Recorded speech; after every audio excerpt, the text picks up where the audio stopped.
Welcome to my new channel. There's so much talk about what is the best awning for the Winnebago Echo, actually for any camper. And I've been coming to Baja for over 18 years.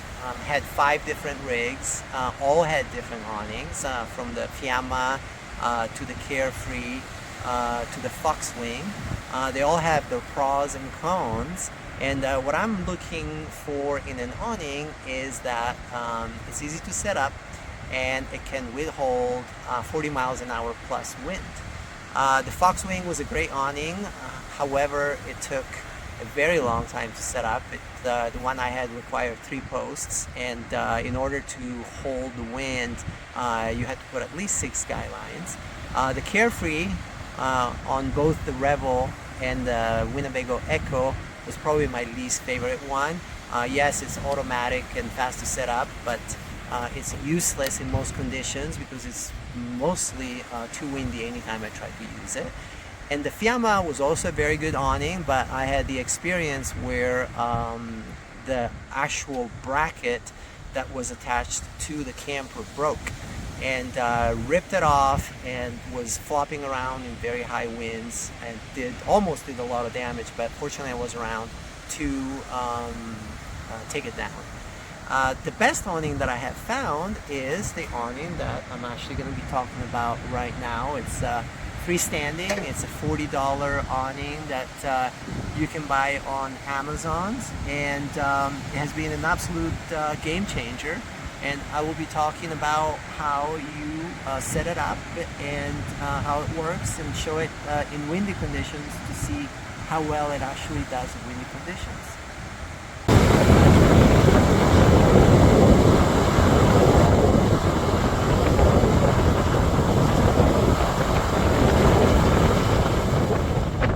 Welcome to Southern Baja. We've made it to Southern Baja.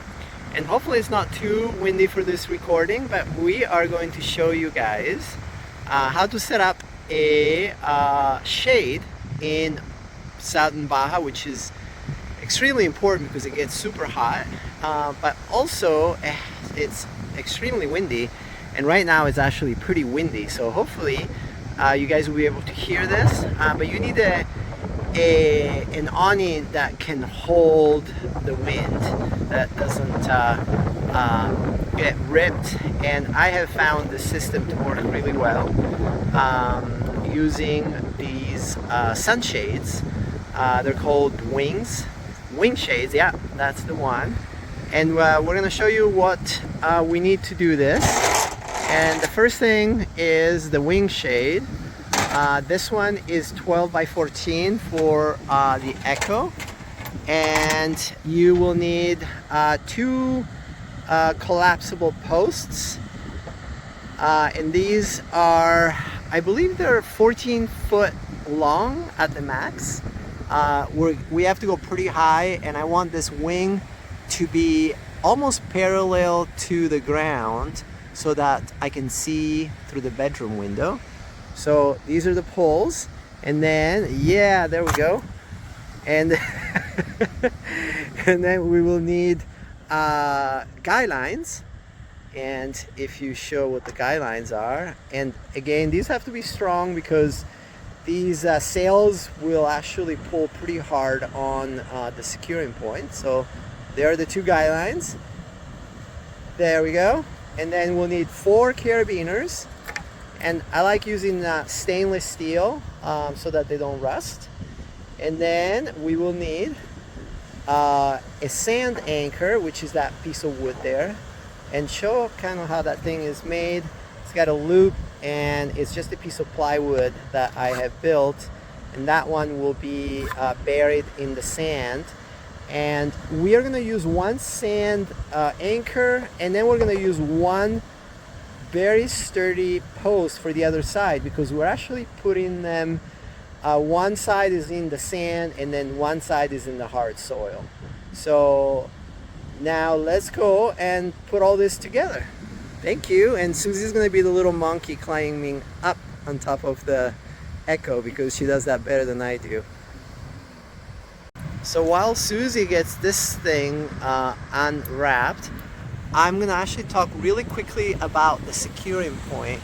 On the Echo, there is a rack, and on that rack with 3/16 carriage bolts, you can connect these loops that you can buy on Amazon, and both these are made out of stainless steel so they don't rust. All right, so Susie's on top of the camper. We got one corner secured, and yeah, there we go.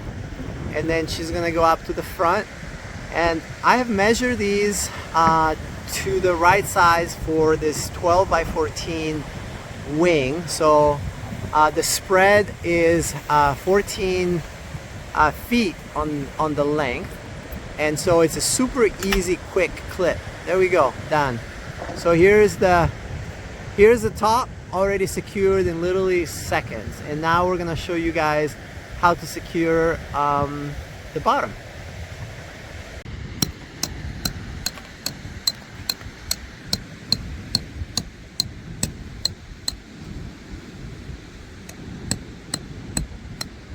Filming. Oh, fuck. No, I filmed the whole thing. Oh, cool. Okay, done. It's actually pretty windy, so we're probably gonna have to have two people to do this just because of the wind right now. But basically what you do, you put your pole on the loop here, and then your guy line like this to hold it down. Do it in here. I'm now securing the last corner, and as you can see, just by holding it like this, it's already staying up. We have adopted a bunch of Mexican dogs since we've been here. I've known Suli for probably 4 years now, and she hangs out with me the whole time that I am here. Sorry. Susie's been attacked by dogs. Hi.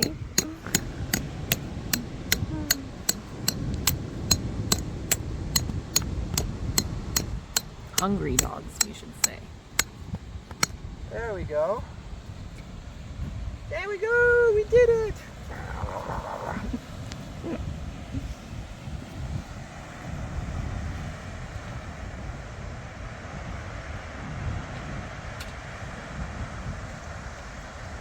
So now I'm gonna lift it up to whatever height I want.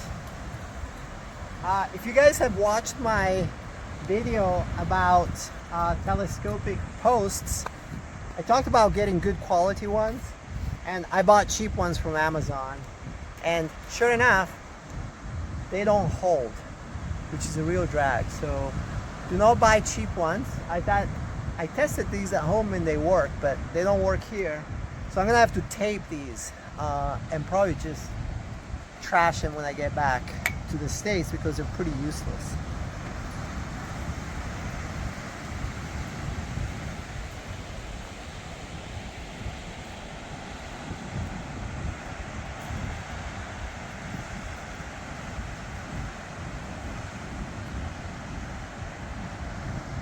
And now, if this allows me, I'm gonna raise it because I want it to be up high. And there we go. I'm gonna raise the other one too.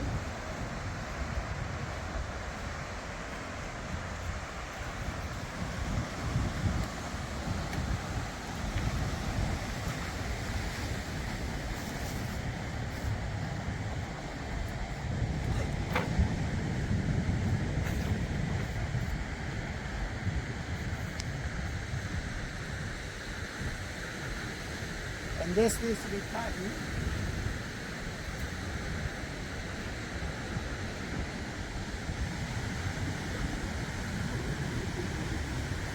So as you can see, I like to keep it parallel to the ground. Right now the sun is setting, so you're getting a lot of sun on the front of the van. But when the sun is straight up, it works great, and it allows you to see from the back windows there.